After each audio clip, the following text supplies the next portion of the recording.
Good morning, everybody. Wednesday morning, almost coming up on the 4th of July. Everybody's ready for a little break. I just got back from a break. First day back in the office. My inbox is a disaster. Sorry if people have been reaching out to me. I promise I'll get back to you at some point. But we do have our group of experts, Nancy, Todd, Dean, here with us today. We're missing Shara, but I'm sure she's out floating a river or enjoying something fun while we're here working. Let's hand the time over to Dr. Dean to introduce everybody and get us kicked off for the day. All right. Well, thank you, Mark, and welcome everybody to our leadership series here. We are super excited to be talking today specifically about the fourth session in what we are calling our Back to School Virtual Leadership Series. You've heard from me, you've heard from Todd, you've heard from Shara. Session 4 is really focused on Nancy Brightwell and her amazing work from North Carolina. And Nancy is one of those people that I, honest to God, look up to as a colleague. I look up to her as a friend. She is the definition of a character first leader. And so I really want to brag on Nancy for a minute. In terms of our focus for today, oh, you're welcome, Nan. In terms of our focus for today, what the Center for Leadership and Learning team really wants to focus on is that fourth session. And really, the main nuts and bolts of this are, with so many different technology options that are available, how do leaders actually go through and select the right technology for students, for staff, for parents?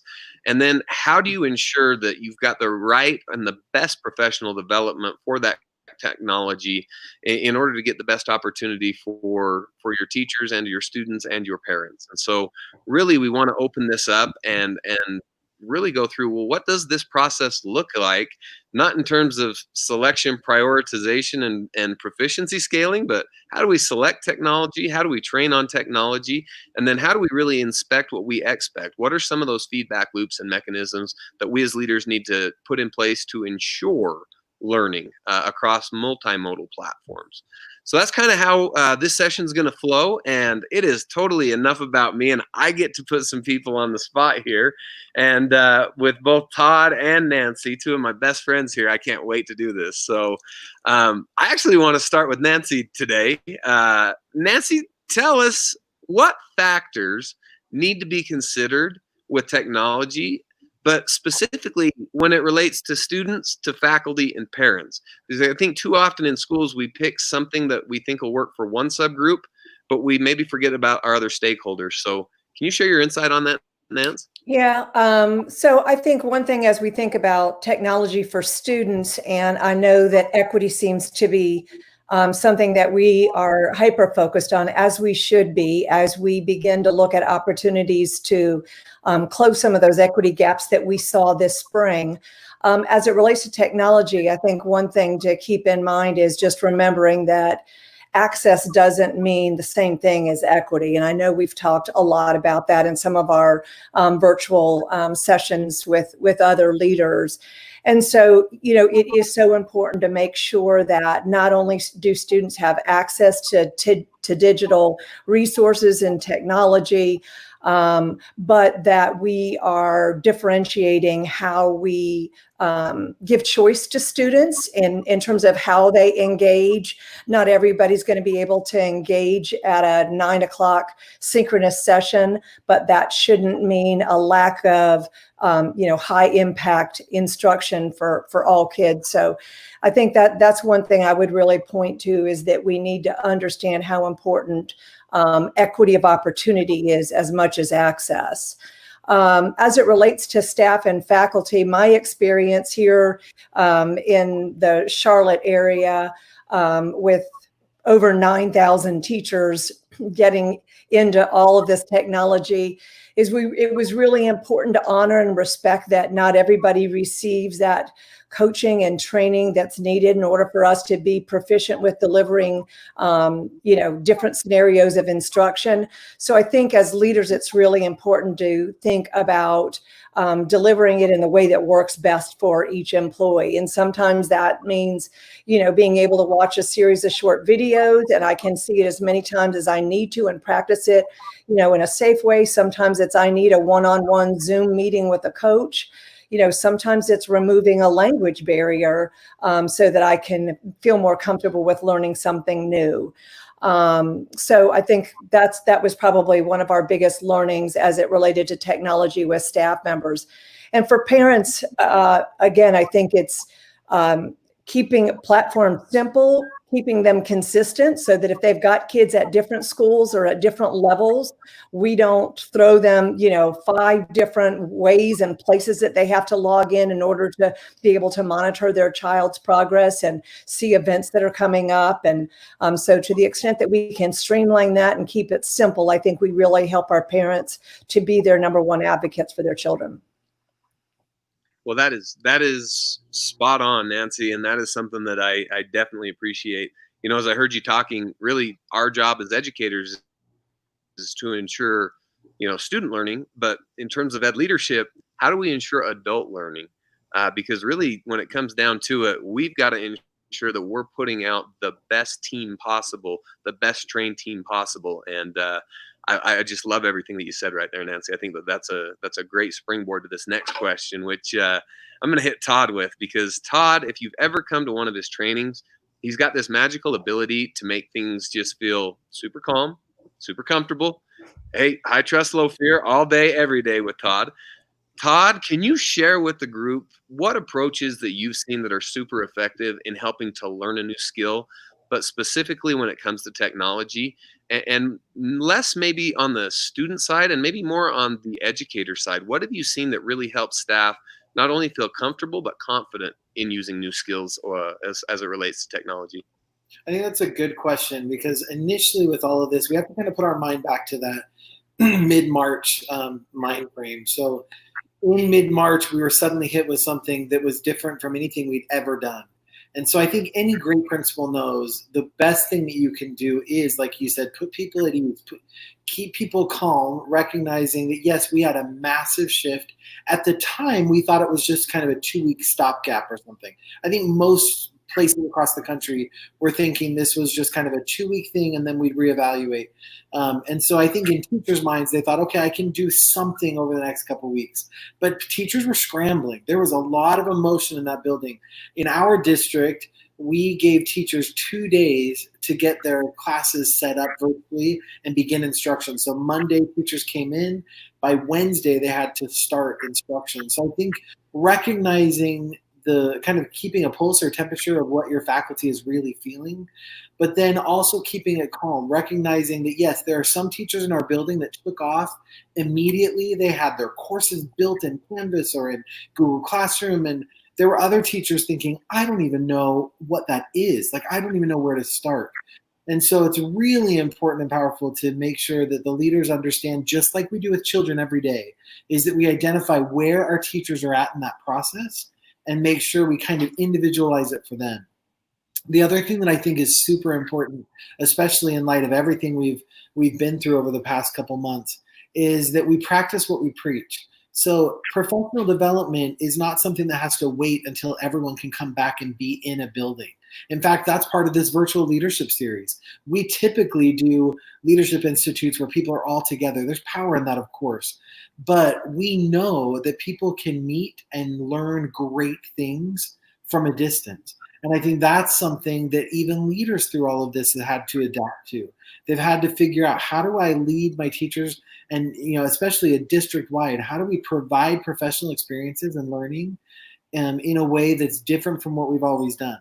I think I'm going to speak about my district specifically. I think we've always had this mindset, this kind of the old-fashioned professional development happens in person in these big rooms, and that way we can make sure everyone's there and listening.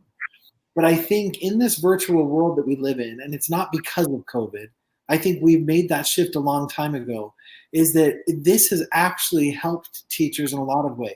I'm hearing from teachers all across the country that their best hours are at 9 or 10 o'clock at night, when their kids are in bed, dinner's done, everything, and they can actually sit there and learn.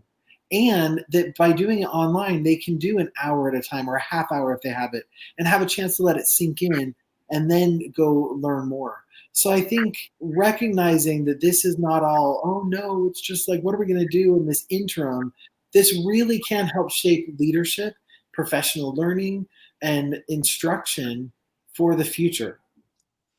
And Todd, I love that. And I don't want to plug too hard, but I am going to plug the virtual leadership series here. Truth be told, all of us that are talking right now, we've done professional development coast to coast internationally. And we have had to fundamentally change the way we as a group develop and deliver professional development.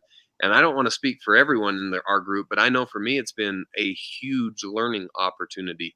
It's been very humbling at times. It's been very hard at times. But at the end of the day, you know, how valuable is that for me as a leader to be able to truly empathize with my teachers and say, I've been there. I know exactly what you're going through. And side by side, we're in this together and we will get through this. I think that those are some of the things that we're learning as we go and that we can definitely share from a leadership perspective, you know, the lessons we've learned along the way. So I appreciate what you said there, Todd. I also appreciate how it springboards over to Nancy in terms of dealing with the management of change.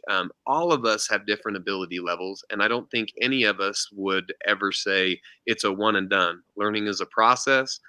You know, if you have data, it's not who you are; it's simply where you're at. We've got some data now from this first soft closure or hard closure, depending on where you're at.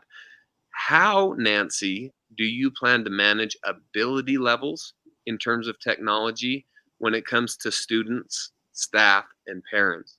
Because that's probably the biggest thing I've noticed is what this did is provide a lens that really magnified some of those gaps we have in each of those subgroups. So how are you working through those?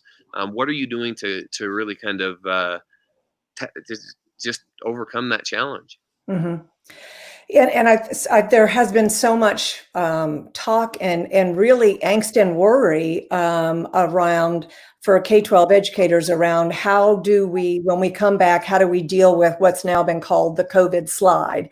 You know, and so we know that because of access, because of certainly less than optimal situations that we had to shift to, you know, across the nation so quickly, we have lots of kids who had some unfinished learning before all this started, and those gaps got even larger. And so while we've known how important differentiation is so that kids are getting exactly what they need and just-in-time feedback around the specific part of standards and objectives that they need and not what they don't need, it has become acutely important. So as it relates to technology, I think this is an opportunity to really lean into some new thinking that we've garnered, and that is that if we can begin to invest in uploading and putting a lot of our course materials, you know, in some kind of like larger platform, like a learning management system. I know our district uses Canvas, but there are others. It positions, regardless of what scenario we find ourselves in at any given point going forward, it positions us to do things like let kids watch a video and the teacher can then be engaging fully with a group of students and studying acutely, you know, listening to their feedback around what they watched, maybe asynchronously. And so no longer do we have to you know, relegate the teacher to putting things up on the board, you know, calling on students one at a time. Technology really presents, if we design courses well, present opportunities for us to really give more specific and helpful feedback to our kids, allows us to pull small groups of students based on common identified needs without sacrificing or holding other kids who already have that back. So I think this is an opportunity to really lean into some opportunities that we discovered this spring to move forward more effectively to meet all kids' needs. Well, the mindset there, Nancy, this is why I love working with you. Like, is it a problem or is it an opportunity? Most often it's an opportunity. It's the way you think about it. I absolutely love that. And even where you said, you know, how are we going to identify those best practices? Man, Shara, Canvas Queen, that is going to be joining session 2. I have never learned so much from somebody so quickly in terms of how to get things in efficiently and effectively for the students. And that's something that I know I'm personally excited for. So definitely looking forward to that. I know in my own community, I am an educational leader, and I'm looked at times for information. I know you all are looked at times for information as well. What have you been saying, both of you? And I'll leave this to both of you to answer. What are you saying to people right now that are fearful about the upcoming school year? What is your talk track? What are some of the conversations you're having with people that have some trepidation leading into the upcoming year?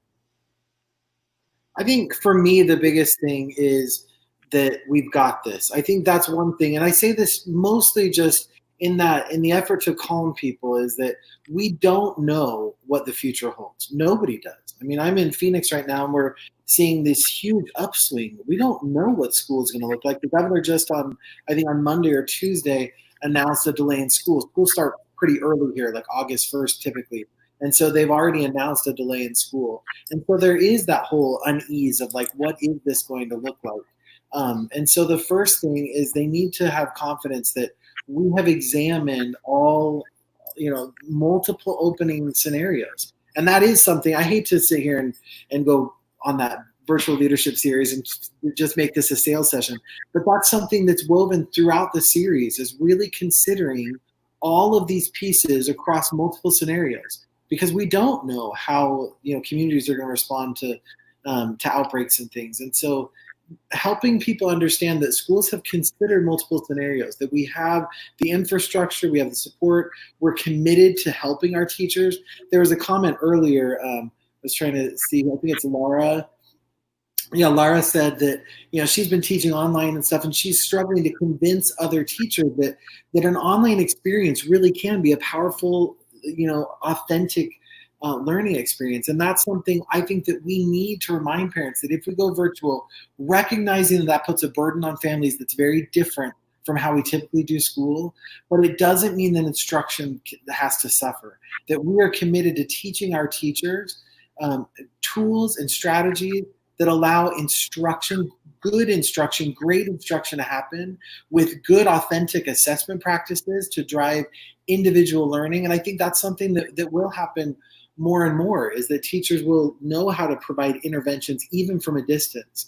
And the one thing that I wanted to say kind of earlier that I was thinking about too is that this hasn't been the worst thing ever for a lot of people. That there are some teachers that have discovered they are incredible virtual teachers, and that it's something very comfortable that works well for their family or their schedules. And also a lot of students have realized it's not a bad thing to be able to wake up at 10. I'm talking mostly high school kids. It's not a bad thing to wake up at 10 and have lots of breaks and get it done throughout the day. And so I think that's something that we need to get that mentality out, that this is something that happened to us. It's the worst thing ever, because for some people it's not. And that this can become, pieces of this can become parts of the new normal, the new way that we provide great instruction and good learning to students across multiple learning scenarios. Appreciate that. Nancy, anything to add to that in terms of, really what would you say to calm someone that has that fear of the unknown, or fear of returning to school in the fall? Yeah, and I think first and foremost, it's just being honest and transparent with people, and allowing everybody to be vulnerable, together, and to speak their truth in terms of where they are. I think that's first and foremost. We all get that there's so much that we can't anticipate. We're similar to Todd. We thought we were going to get some answers in terms of what model we were going to return back to in 5 short weeks from the governor. Today, we found out last night, things are just too volatile right now. That answer is not coming. So, we've got to learn to live in some of this ambiguity. But Todd, as you said, to help people feel a sense of calm, we've got this. We don't have all the answers, but educators are great team players. We are great at assembling a team, looking for complementary, skill sets and perspectives that help us to do great thinking and great work together. So we do have this. We're going to be able to lead and re-envision opportunities in education in a way that truly I feel like we're going to be creating an anytime, anywhere kind of landscape that we've never thought possible, but now see within our grasp. So, it's an exciting time. It's a challenging time. It's a time, I know in my conversations, we just keep emphasizing the importance of relationships, valuing relationships, letting people know how much they matter, how much, their willingness to share, something where they're confused or really nervous, and put it in the open space so that we can all deal with it together. All of those things are just important. And leaders, to not feel like they have to have all the answers. This is a time when they need to be able to lead decisively when it's necessary, but it's okay at times to say, we're going to be very iterative with this. We're going to start with our best thinking. We're going to analyze what's working well and not, and we're going to adjust quickly as a team, depending on where we find ourselves. So I just think that, again, a lot of great opportunities, but educators are known to respond pretty well during these times. And I have full confidence that we'll continue to shine and serve our students and communities well. Dean, I want to jump in for a second. There's a comment from Eddie, and it really kind of triggered in my mind some things too, that for as much as we're sharing this confidence to our families, our communities, that we've got this, I think it's okay also to own the fact that the spring was tough on a lot of families, and really own the fact that we were put into this emergency situation, and acknowledge that it was hard for families. I think that's something that we see on social media all over the place, that these families, I mean, in some cases it was overwhelming for some of these parents to be trying to work from home, but also be the teacher in the classroom. And I think we really, as leaders, have to acknowledge that part, is make sure parents feel that we really do understand what the burden is that we're putting on them in this new environment. And I think that's something that parents are a little weary of, because as we look at not opening schools, it's so easy for educators to say, okay, well, parents, we'll just do this and we'll provide some instruction, and recognizing in that decision this massive burden that puts on so many families. And I think acknowledging pain and kind of heartache is really important as leaders, and sympathizing with families and getting their feedback on what can we do, what ideas do you have as parents that we maybe aren't thinking about, so that we can make this easier on everyone involved. And I was going to say, the bright spot from Brightwell: allow your teachers to speak their truth. There is a lot of value. I always say being vulnerable is valuable, and connection is the best prevention. Those aren't hollow words. Those are real words. How hard is it as an administrator to say, I don't know. I literally don't know some of these answers. I'm building the 747 in flight. I will get better. I will get you answers. Sharing that vulnerability, not having all the answers, but having the gumption, the grit, the go-get-itness to get it done. That's, I think, what we need in order to move forward. More than anything, is the ability for us to allow our teachers to say, you know what, it's okay to not be okay. What's not okay is to get mired in the woulda, coulda, shoulda, didn't. We got kids, we got lives. These students matter, and we have to act with a sense of urgency in order to ensure student learning. It's not like it's a maybe, we're going to do our best. If we're going to ensure it, put our name on it, man, we have got to be willing to move people forward. But in order to do that, you got to be able to move people. So appreciate you bringing up the need to allow people to speak their truth. And in speaking with truth, I'm going to ask a two-part question, and I want to ask it to you both, because there are some things that I really want my daughter's school to focus on next year. And there are some things that I secretly hope that they don't. And so my combined question to both of you is, what do you want your students, if you have students or if you had students in school, what do you want their school to focus on in 2021? And what do you secretly hope that they don't focus on in 2021? I'll go, if that's okay, All Nancy. Yeah. So for the first part, what I really hope teachers focus on is the right stuff. And the reason why I was kind of eager to answer this question, not first, but I kind of jumped in, is because this is a huge part of the work that I do. Is one thing that I, when I go out and work with schools and districts all over, is I have them count their standards.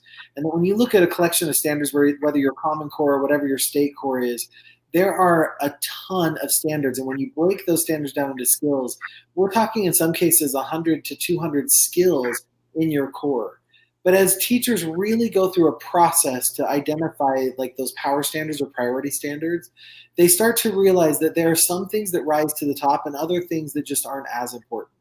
And so the thing that matters most to me is that teachers are very deliberate and intentional about the things they choose to focus on, that we really look at what's most important and that we spend our time there.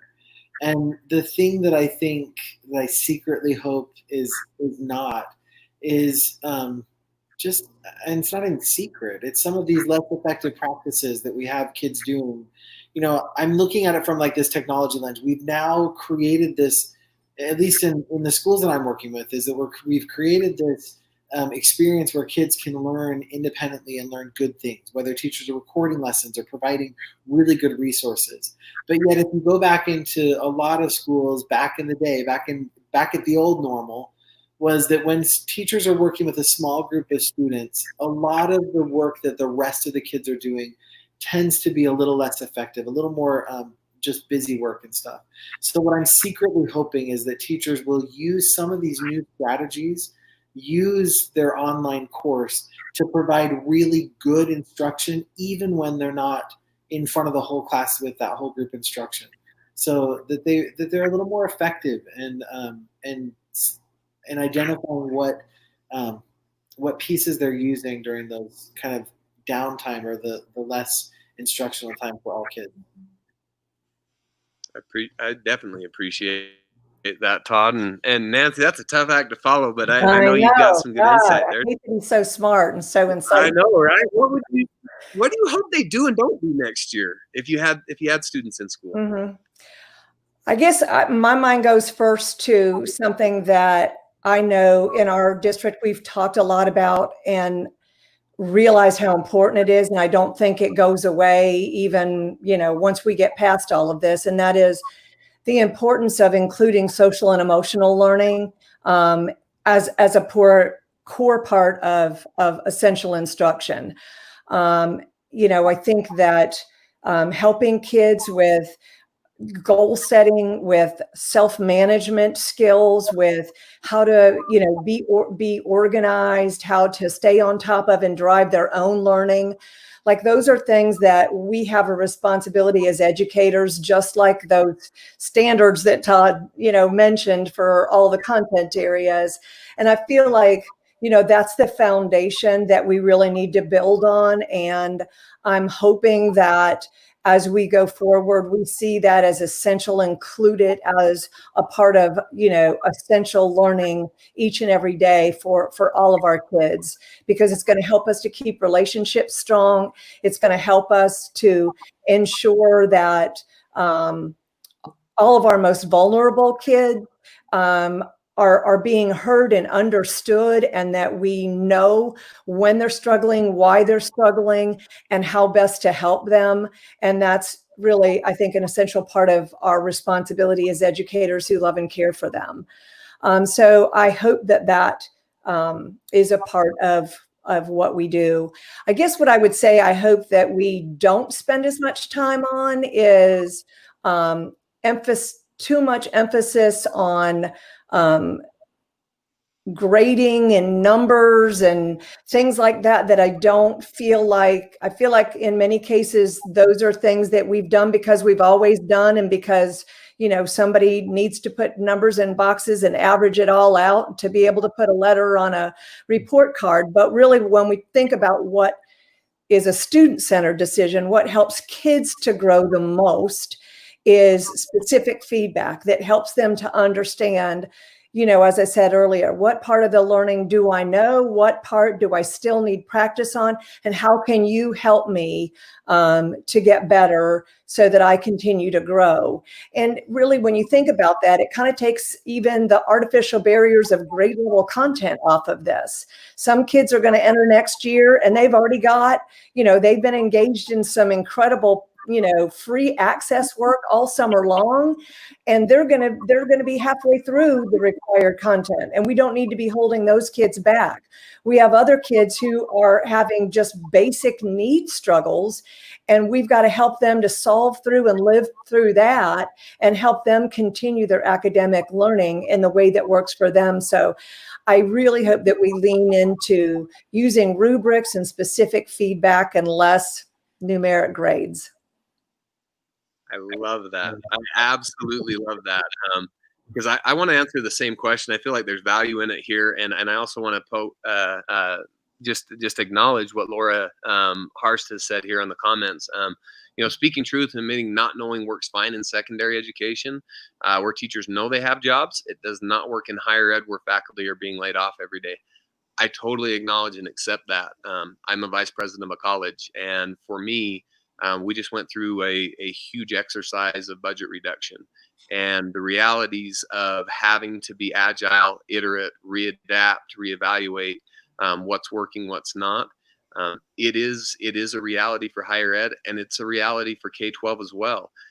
Drive down your local freeways and just take notice of how many online options are being advertised for the upcoming school year. Take a look at your television. All of our schools are schools of choice at this point, and that's case 16. I think the best way to attack that is to put the pen in your hand. You've got to author your own story. You've got to be able to show the great results that you're able to get in a virtual setting, regardless of if you are elementary, secondary, or in higher ed. Every one of us has to do a good job of both internal and external recruitment to our programs. I know where I'm at. The thing that I hope we continue to focus on in 2021 is exactly what Nancy said, is skill acquisition, not point acquisition. One of the nice things that our accrediting body has allowed us to do is to really be creative in how we deliver, assess, and really provide feedback to students. I've seen some of the most authentic learning experiences take place over the last 3 months in our schools that I don't know would have happened without COVID. There are some silver linings that come with this. The thing that I secretly hope in terms of my own children's school that they don't focus on, I hope they don't focus on trying to catch up from last year. I hope that they don't view 180 days of school, if we make 60, that we're going to cram 240 days of school into 180. I don't want us water skiing across standards. I want us scuba diving. I want us going deep with those standards that we know have leverage, endurance, and a readiness for our students to learn. That's easier said than done, but I do not want my own daughter's school to focus on teaching everything, because if everything important, nothing is as well. And so we've got to make sure that we do choose very selectively what we choose to put in our hands. So appreciate Laura's position there, and it's real. It is real. We all have to author our own story as we move forward. Next question I want to ask is one that I want to ask Todd this, because Todd in an elementary setting is a guru.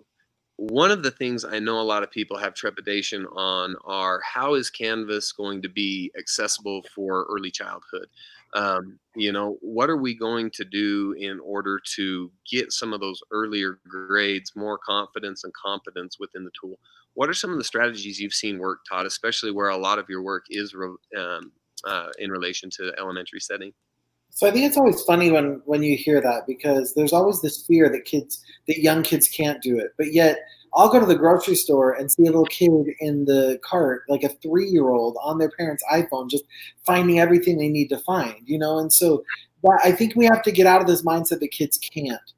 But what we do need to do is set it up in a way to make it the easiest way possible for kids to find what they need to. In some ways, Canvas is a wonderful tool for kids. I mean, it's the tool for kids because all of their logins, they don't have to find all these different sites. I don't know what schools are using, but people are using things like Flipgrid or Seesaw or different reading programs or math programs.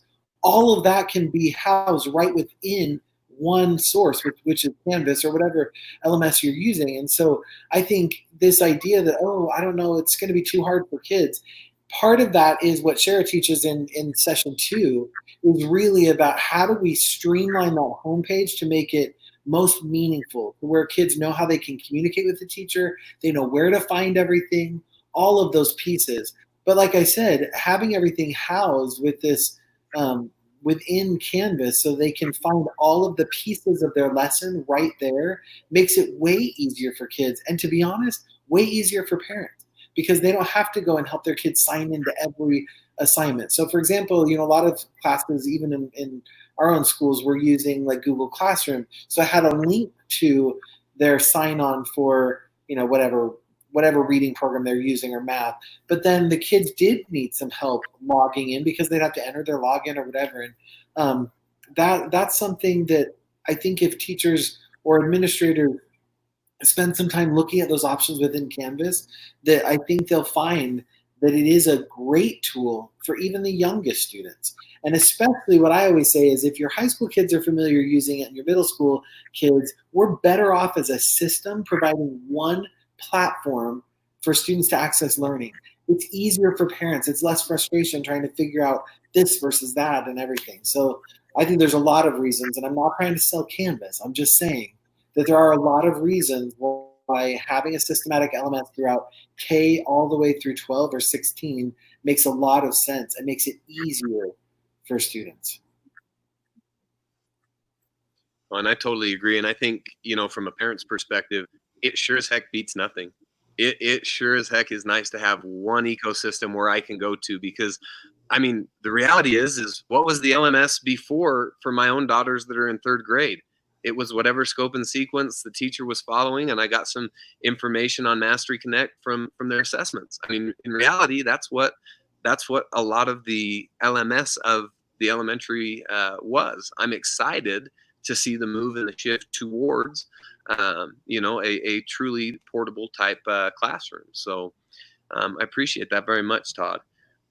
We've talked now for quite a bit of time, and we've got one question remaining, and it's going to be for Nancy. But I just want to hit on this virtual leadership series because I think what's resonating right now is really, session 1 for us as a team is really about level setting, making sure everybody understands, where are we at, where do we want to go, and what are the best ways to get there. Session 2 is going to be really focused on how do we structure our LMS to ensure all of the things that we want to accomplish can be accomplished. Session 3 is really focused on assessment and how are we going to fuel the decisions we make moving forward based on what we've set up. And session 4, Nancy, I'm going to allow you to go ahead and enlighten us on how session 4 is going to kind of tie in from level set to LMS to AMS. How are you going to tie this together in session 4, and what can we expect from that? Well, it's going to be an awesome session, first of all. So we're going to dive into some of the things that we've actually talked about here. We're going to kind of garner and share what we know to be kind of current best practices and best thinking around some of these big shifts, like what do we do about the COVID slide?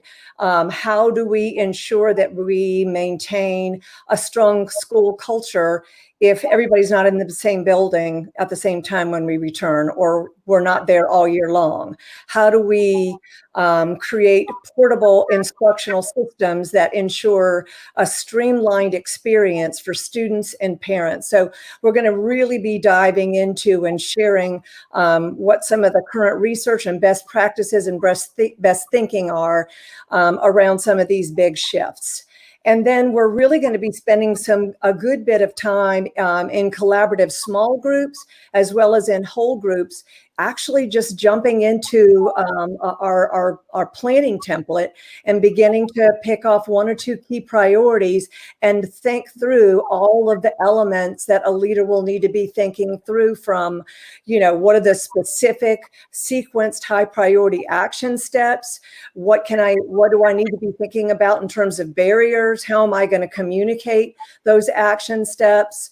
Who do I need to think of to help me to lead this work well? So we're going to actually be diving into and supporting some of that actual planning, so that when participants leave, they're going to leave with a pretty good, solid initial plan that they can certainly mesh with some of the other work that they and their people in their district have done. And then we're going to kind of finish up by introducing what I call the LMS and the AMS, which is Learning Management System, Assessment Management System, kind of a cheat sheet. And as participants have identified some of the critical action steps, we're going to kind of take a quick review through an LMS and an AMS to discover some great features and tools that they might be able to leverage should they have those kinds of resources to be able to help them to do that work efficiently and effectively. I love it. So it's not going to be a sit and get, it's going to be a come and get you some. You're going to come and get some. Exactly. And learning from people all over the nation who are doing this work together. None of us needs to do it alone. Absolutely. And on that note, I love what you said. We don't have to do it alone. And just because we're socially distant doesn't mean that we can't be socially connected. And so I want to thank both of you for connecting today with me personally and with all of us that have joined today. And I want to challenge everybody that's watching, take time, actually make time to connect with one person, just one singular person from your school, from your community that may need just a human touch, just that soft touch, that human interaction. Make time to take time with them today. With that, I am so excited for our virtual leadership series. I cannot wait to see everyone there. And with that, I'm going to turn you back and tell you to have a great day. I'll sign off the way that I used to sign off as a high school principal. We love you. We care about you. We want you to do well in life. Have a great day, y'all.